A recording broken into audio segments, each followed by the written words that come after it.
Selamat malam pemirsa. Balik lagi dengan saya pertemuan yang kedua. Saya Ilyas Kamilul Insan akan menemani waktu istirahat Anda. Saya akan menyajikan berita yang hangat, aktual dan dapat dipercaya. Pemirsa, pada tanggal 10 hari Rabu bulan September tahun 2025 telah belaksananya teknik reportase dan investigasi berita oleh dosen Dr. Pak Adi Kusuma MSI SIKOM di UIN Sultan Maulana Hasanuddin Banten. Mahasiswa diajarkan tentang dasar-dasar jurnalistik. Sebelum kita memasuki mata kuliah teknik reportase dan investigasi berita, kita harus mengenali apa itu berita. Berita adalah sebuah laporan peristiwa kejadian yang dapat teruji kebenarannya dan bisa menarik perhatian publik. Dan mahasiswa pun dikenali tentang jenis-jenis berita. Jenis-jenis berita yaitu ada yang namanya struct news, berita fakta tanpa opini. Yang kedua, soft news, berita ringan. Yang ketiga, in-depth news, berita laporan secara mendalam.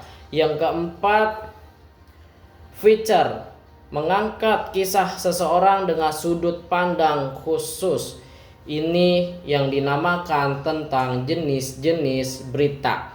Berita mempunyai nilai berita atau kriteria berita. Yang pertama ada yang namanya magnitude, ketertarikan. Yang kedua personality atau kedekatan lokasi, dampak, impact, dan informasi yang relevan. Dan berita mempunyai syarat. Yang pertama yaitu harus aktual, fakta, dan seimbang. Itu syarat berita. Lalu berita itu untuk disebarluaskan itu melewati media massa. Media massanya itu seperti cetak, elektronik, atau cyber. Cetak itu berarti penyebaran sebuah informasi beritanya itu melewati ke radio, melewati ke koran dan majalah. Terus cyber itu melewati ke media sosial atau digitalisasi atau yang kita pakai keseharian seperti Instagram, Twitter, YouTube, dan yang lain-lain mengenai tentang cyber. Dan elektronik itu berarti TV dan radio. Ini sebuah untuk menyebarkan informasi ke khalayak umum melewati media massa. Lalu ketika pengen sebuah perencanaan peliputan, ini ada sebuah upgrading untuk sebuah peliputan atau mencari angle atau meriset. Ini ada 3 tahap pemirsa. Yang pertama ada yang dinamakan tentang produksi atau bisa disebut dengan evaluasi.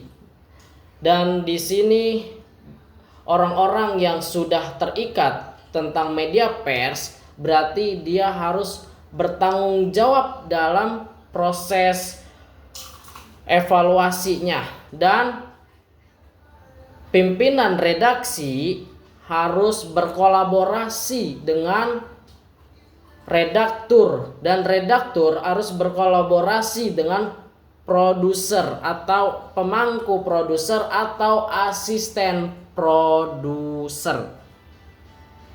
Tujuannya ini agar dikerahkan oleh produser untuk angle apa yang untuk dijadikan sebuah berita, dan sebuah informasi beritanya itu agar berkualitas. Itu tujuan dari evaluasi. Lalu riset. Riset itu adalah sebuah pencarian atau sebuah pencarian karya jurnalistik. Ini tujuannya agar bisa diuji kebenarannya dari laporan berita yang kita cari. Itu dari praproduksi. Produksi yaitu mendesain karya-karya jurnalistik. Terus harus bisa mengetahui kriteria narasumber itu seperti apa.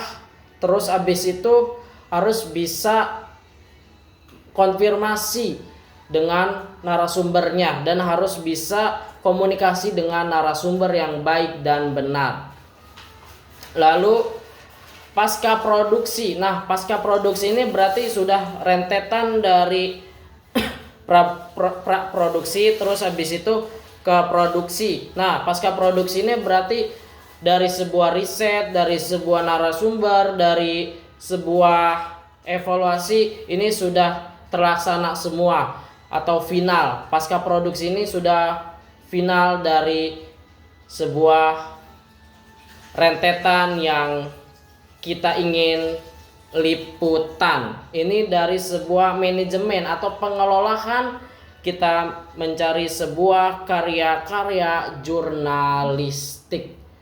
Lalu mahasiswa dikenali dengan apa itu reportase. Reportase adalah sebuah pencarian atau peliputan berita. Objek ya, orang-orang yang ngebawa berita itu yang dinamakan reportase. Itu saja laporan dari saya. Ilyas Kamil Insan melaporkan.